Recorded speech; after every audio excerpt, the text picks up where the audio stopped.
Daf Yomi, Tractate Bava Batra, page 80b, Payam Beis, top of the page with the words Ditznan. Keveres Devorim, or Keveret Devorim, or Keveres Devorim. Rabbi Eliezer Omer, Harehi Kekarka, V'koitvin Aleha Puzbol, V'kotvin Aleha Puzbol.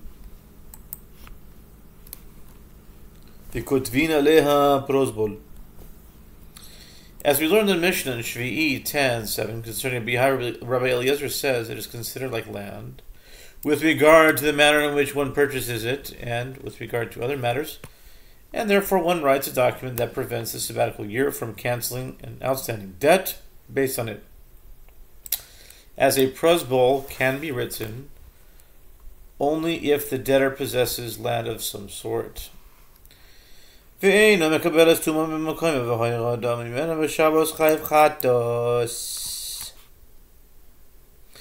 beehive is not susceptible to ritual impurity provided that it is in its place and attached to the ground, as it is considered equivalent to the ground itself, which is not susceptible to impurity.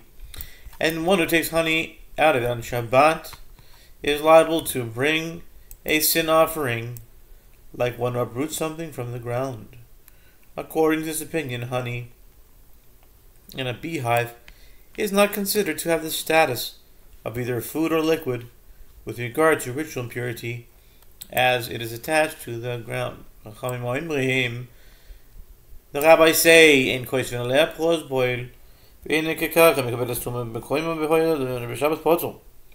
the Mishnah continues, and the rabbis say a beehive has the status of movable property. One may not write a prosbol based on it, and it is not considered like land with regard to its sale, but is instead sold in the manner of movable property. And it is susceptible to ritual impurity even when it is in its place, and one who takes honey out of it on Shabbat is exempt from bringing a sin offering. According to this opinion, the honey contained within the beehive is considered detached from the ground, and is therefore susceptible to ritual impurity, as stated by Rav Kahana. Amar Rabbi Elazar, my time with Rabbi Eliezer. Rabbi Elazar said, what is the reasoning of Rabbi Eliezer? It is written, with regard to Jonathan, he put forth at the end of the rod that was in his hand, and he dipped it in the honeycomb.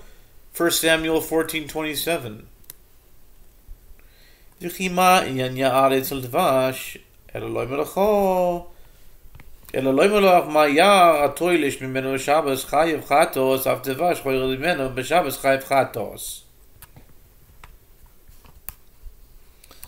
Now, what does a forest have to do with honey? Why is the honeycomb called the forest of honey? Rather, this serves to tell you, just as with regard to a forest, one who picks fruit from a tree on Shabbat is liable to bring a sin offering, so too with regard to honey, one who removes honey from a beehive on Shabbat is liable to bring a sin offering. Meisvei devar shazav mikavanto eino lo yoichal. The Gemara raised an objection from Batra to honey that flows from one's beehive is not considered either food or liquid. Granted, according to the reasoning of Bava, that works well, since he would explain here, as in the previous case, that this is referring to the two combs, the beehive designated for the sustenance of the bees, and is not intended for human consumption. But according to the opinion of Bava, who says that the Batra is in accordance with the ruling of Rabbi Eliezer, this presents a difficulty. Amar Razvid says, Kekoin Shazav al Gabi Kalemeus, Kalimius Racha Bar Yaakov Amar Goin, Shazav al Gabi Kashkashi. Razvid said the Batra is referring to a case where the honey flowed into a repulsive vessel and therefore is unfit for human consumption. Rabbi Yaakov said, It is referring to a case where it flowed onto straw, kashkashin, and weeds, which renders it inedible. Meisvei. The Gemara says, I'm going to ask you a question. I'm going to ask you a very good question. The Gemara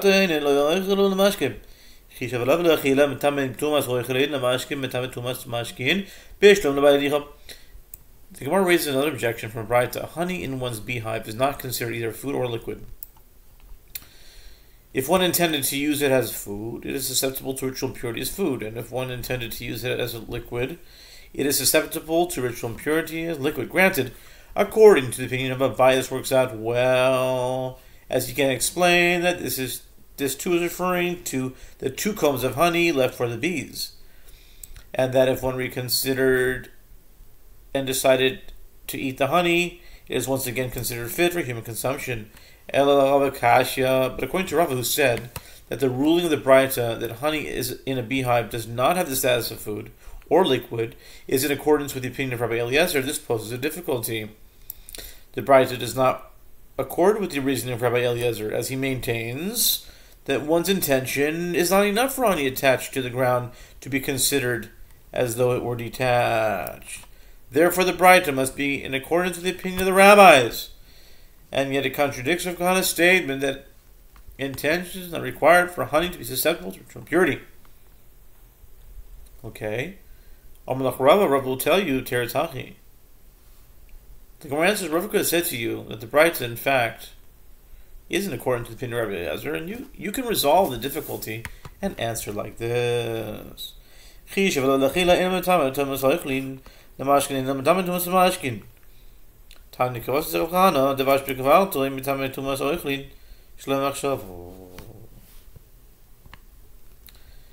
answer like this. If one intended to use honey as food, it is not susceptible to ritual impurity as food. And if one intended to use it as liquid, it is not susceptible to ritual impurity as liquid. The Gemara notes, it is taught in the Batra in accordance with the opinion of Rav Kahana. Honey in one's beehive is susceptible to ritual impurity as food, even if there was no intention to use it as food, as it has an innate status of food. Zeisim lakoitz. Maniach shte grofios. Todu Rabbana nelogeh achilan mechaver lakoitz. Magmia v'nekar katefa v'koitz besulas hashikma shelo ishotif pochim.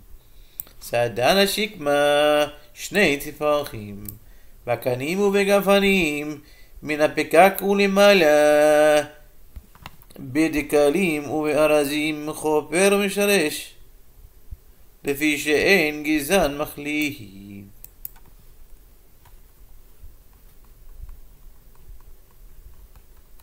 Are we on time?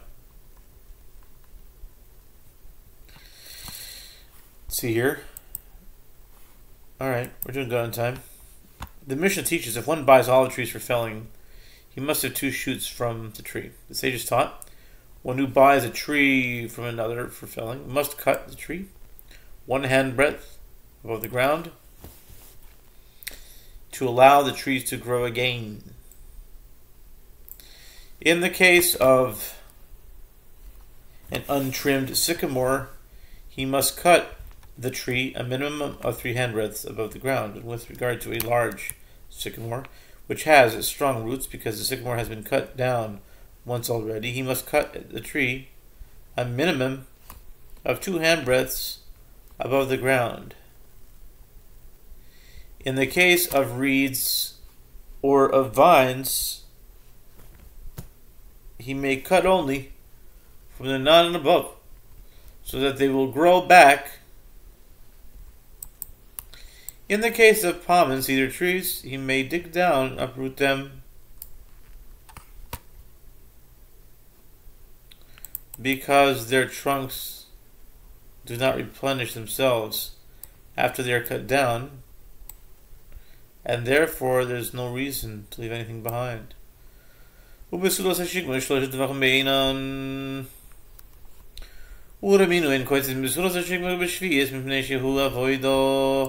The Gemara asks, and do require an untrimmed sycamore to cut a minimum of 3 hand breadths above the ground for it to grow back? And the Gemara raises a contradiction from Mishnah in Shvi'it 4:5 that one may not fell an untrimmed sycamore during the sabbatical year because it is considered work, as it promotes the growth of a tree. The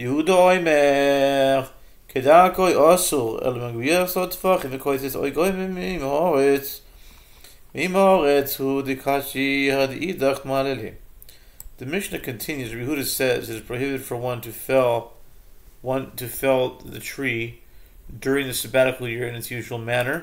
Rather, he must cut the tree 10 handbreadths above the ground or raise the tree until it is even with the ground. Neither of these methods promote the growth of the tree. In fact, they damage it. It can be inferred from here that it is only cutting the sycamore until it is even with the ground that is harmful for it, and it does not grow again.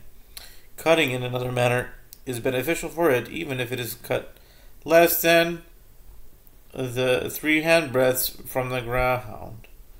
Omer Abaye, 3 טפחים עליה, ממאורץ ועד קשלה, מכאן ואילך לא מקשה קשלה, ולאו אילו יאמר עליה, גבי שביעי סבדינן מידי דברי דקשלה, גבי מקח וממכר אבדינן מידי דברי מרלה. Abaye said that the Mishnah should be understood as follows: cutting down a sycamore from a height of 3 handbreadths is beneficial for it, whereas cutting it so that it is even with the ground is certainly harmful for it, and is permitted during the sabbatical year. Cutting it down from this point onward, in other words, between the ground and 3 handbreadths, is neither very harmful for it, nor particularly beneficial for it. With regard to the sabbatical year, we perform only a matter that is certainly harmful to it, so as to avoid enhancing it. With regard to buying and selling, we perform only a matter that is certainly beneficial for it, as the seller intended to sell the sycamore in such a manner that the tree would grow again.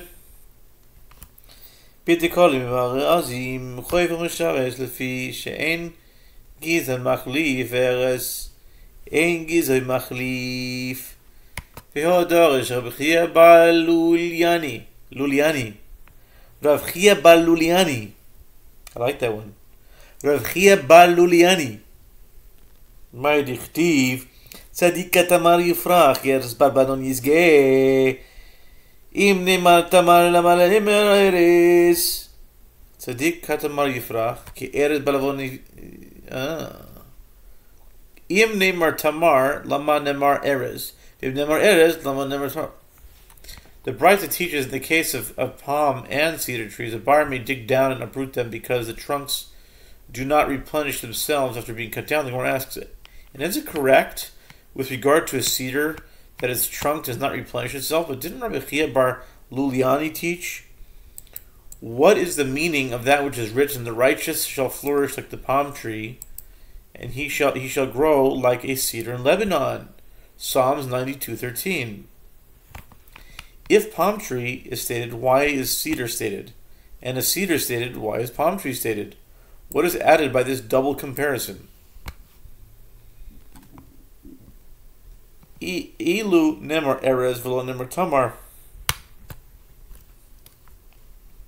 Hayiti oimer ma erez enos leperos av tzadik enos leperos lekach nemar tomo. Rav Chia Bar Luliani explains, had the verse only stated cedar and had not stated palm tree, I would have said that just as a cedar does not produce fruit, so too a righteous person does not produce fruit, meaning he will have no reward in the world to come. I'm not sure why I would say that, but anyway, therefore it is stated palm tree, which is a fruit-bearing tree. V'im nema tomo v'lo nema eres הייתי אומר מה תאמר אין גזעוי מחליף אף צדיק אין גזעו מחליף וכך נאמר ארז. And had the verse stated only palm tree, had not stated cedar, I would have said that just with regard to a palm tree, that its trunk does not replenish itself after being cut down. So too, in the case of a righteous person, his trunk does not replenish itself. he will be unable to recover from his misfortune. Again, I'm not sure why I would say that, but that's what they're saying here. So, why would I say he's, he would not be able to, okay, therefore it stated cedar, just as palm tree, its trunk does not replenish itself. So cedar does. Therefore it stated cedar to indicate that just as the trunk of a cedar replenishes itself, so too the righteous will thrive again. This demonstrates that the trunk of a cedar does grow again.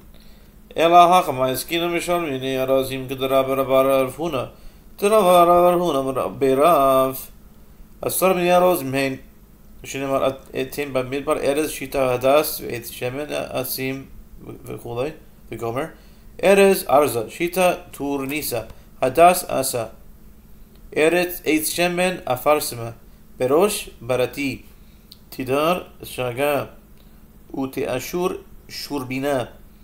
The Gemara answers rather with, what are we dealing here? We're dealing with other types of cedars, as the trunks of certain species do not grow back after the tree is felled. This is in accordance with the opinion of Rava bar of Huna, as Rava bar of Huna says, that they say in the school of Rav that there are 10 types of cedars. As it is stated, I will place in the wilderness the cedar, the acacia tree, the myrtle, and the pine tree. I will set in the desert the juniper, the teak, and the cypress altogether. Isaiah 41:19.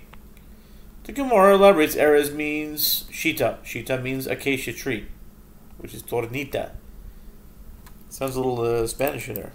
Tornita. Hadas is the myrtle. Eitz shemen is the balsam tree. Berosh means juniper. It's berati. Tidar is the teak, is shaga. And Ashur is the cypress, shurbina. Hanishiva hai. The more asked, but these are 7 species, not 10. Yes, Rav Dimi Omar, Hasif Olehen, Alonim, Almonim, Almugim.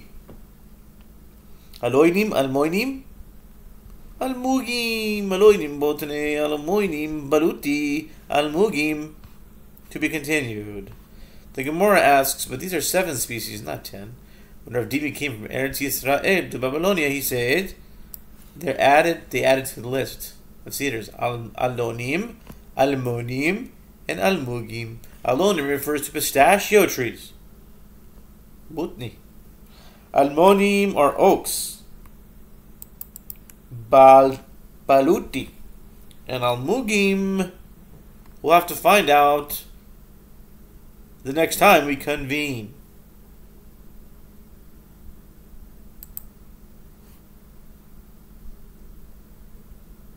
God willing.